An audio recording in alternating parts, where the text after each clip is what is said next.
I'm going to show you all the tools that I use to make these two panels out of this fabric. So the first thing we need to do once we have our fabric checked for flaws, and once we're ready to cut the fabric, we need a pair of scissors. So here is my favorite pair of scissors. It's a KAI 7250, and they are my fabric cutting scissors. And of course, there is going to be a different pair of scissors for the different jobs that we need to do, the different materials that we need to cut within this project. So besides cutting the fabric, these are only for cutting fabric, we are going to have to cut our Buckram. So this is just an older pair of scissors that is still a good pair of scissors, but I only use, they're kind of stiff, I only use them for paper. And then this is another good pair of scissors that is still nice and sharp, but they're shorter, so this is good for short snips. So maybe cutting out bulk inside your corners and things like that. And by the way, we mark our good ones with an X, so we know that you do not use those on paper. And then you're probably gonna need some nippers to cut threads. After we cut fabric, then we're gonna need to sew them together, since there's 2 withs and 2 widths. So we need thread, and we are not lining our draperies for this project, so we need to also have 4 spools of thread that are all color coordinating with the fabric. And these are not all exactly the same, but when you mix threads on a serger, you can mix and match these, and they will, when they come together, they will all blend and look really nice with this fabric. So, you know, typically you're gonna use 4 of the same thread colors for whatever you're doing on your serger. But if you don't have the exact same colors, you can also kind of mix and match. So that's what we did. And then when you're sewing at your straight stitch machine, you need a bobbin. And when you sew the pleats at the walking foot machine, you need a different bobbin, because each machine has a different size bobbin. You see the difference between these two? So make sure you have plenty of extra at each machine, so you can always have lots of colors. Right here, we're standing at the big workroom table. So I'll come over here and show you. This is where the tabling will happen on making the drapery to length and getting the width nice and square on the table. So we use the lines on this table to set the length. Measuring all the details happens between a mixture of the table and then this long ruler that we set up at the finished length line. And so to make sure that we are tabling the panel at a true line, we use a tape measure to double check the lines on the table. And then we set this down on our final line, and we use pins to keep the ruler in place. And also we use these pins when we're sewing the side hems and marking the pleats and spaces and all kinds of things. And then when we are ready to do some hand stitching, we go to our little pin cushion. We have the trusty tomatoes, but also we have our crown.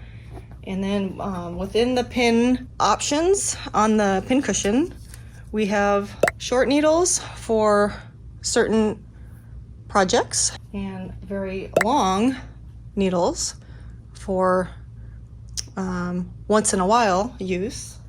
But the ones that we use most often for sewing corners on drapery panels are these long darners. That's what they're called, long darners from John James. And there's 2 different sizes that I like to keep on hand, a number 5 and a number 7. So the number 5, these come 25 per pack. This is a nice brand new one. After I use it for a while, it's gonna get a kind of a curve shape just from the way I hold my needles.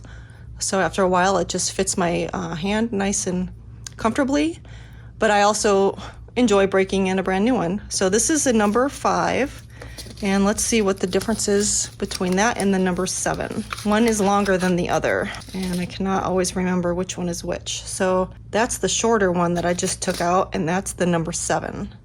So number 7 is a little bit shorter than the number 5, and it's a little thinner. So if we measure these, this one is about 2 3/8 maybe, and then the longer one is 2.5 inches. I like them both, but if you want a little bit of variety, you can have a number 5 and a number 7. There's other sizes also, but these are my 2 favorite sizes. The iron is by far one of the most important tools in this workroom, and I did a whole video about this iron, so you can go back and watch that one, but I will list the link to this in the description. And then the other thing is this cool tray that kind of rolls around wherever you need it. It's kind of like a doctor's tray or a beauty shop tray, and you can put all your tools up here.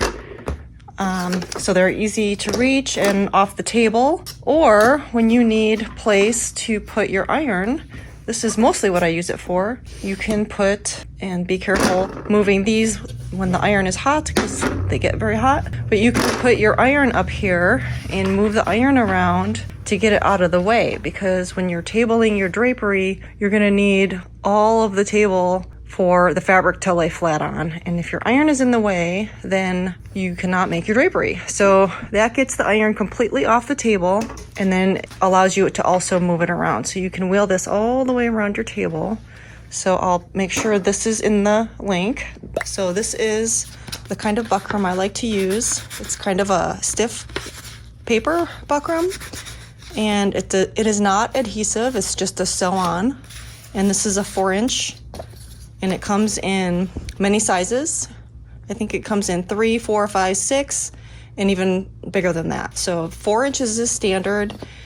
We do use 5 inches a lot, and sometimes 6 inches. And don't forget, when you're ready to figure your pleats and spaces, you need a calculator. And then to mark your pleats and spaces, sometimes a 6-inch ruler is good, but sometimes you need a 12-inch ruler. So this one comes in handy. And also I have an 18-inch ruler that is really comfortable when making drapery. We also have our 1-inch, not to scale ruler, but this is just a little tool that I made so that you can tell the difference in your fractions. So you can see that the 1/2 inch is right in the middle, and then you can see the decimal conversion, so 0.5. And obviously some of them are easier than others, but when we're figuring our pleats and spaces, we get right down to the 1/16 of an inch. So if you are working on the calculator and comes up that your space needs to be 3.9375, you can come right to this ruler and say, oh, how many 1/16 of an inch is that? And you can see it's 15/16. Then you can come over to one of these rulers and it's broken down all the way to the 16th. So if it's 4 and 15/16, you can see it's right at the line before the next whole inch. So this tool is handy for us when we're marking our pleats and spaces, because we get very granular with the sizes. So there's our rulers. And then one of our other most important rulers is our yardstick. And this one is my favorite because it's really worn into, it's really worn as far as having smooth edges. So I'm not using this to measure anything or even to draw straight lines. It's really just what I call my sweeper, and I use it to sweep the fabric. And then these are gonna be eventually worn out as good as this one someday. So we're breaking these two in still. This one's the newest one in the middle. This one's not quite ready for sweeping delicate fabrics. This one's getting there, but this one we trust on all fabrics because all the sides are nice and smooth. And I won't get any slivers or anything with this one. I wouldn't do that with the newest one because it might still have some rough edges. And then when we get to the corners of the draperies, we need to put in our drapery weights. So these are heavy little weights that are covered in plastic, and we tuck those into the corner, and then it helps the corners hang nice and straight. And if any of your corners come up a little bit, this maybe can help them stay true to the length with the rest of the drape. And you can put two of them in there sometimes. And then we will talk a little bit about another trick that you can do to keep your corners the same length as the rest. So now we have put in our buckram, the fabrics are together, we're ready to table, we have the sweeper, and then once we're finished with tabling the panel, then we go over to the blind stitch machine and stitch up all the side hems and the bottom hem. And then at that point, that's when we put in our weights in the corners. And then we're ready to fan fold. So when we are ready to fan fold the draperies, we need to have help if we are by ourselves. So we use these ratchet clamps, and you can clamp your fabric to the table with the pleats, the header at the top, and then the hem at the bottom. So we'll pretend this is the hem, and it's easy. These are quick ratchet clamps, and it helps me to fold by myself. I clamp the top by myself at the end of the table and then come to where the bottom is and use that clamp down there. And then wrap everything up, and then you're ready to go to your walking foot to sew the pleats.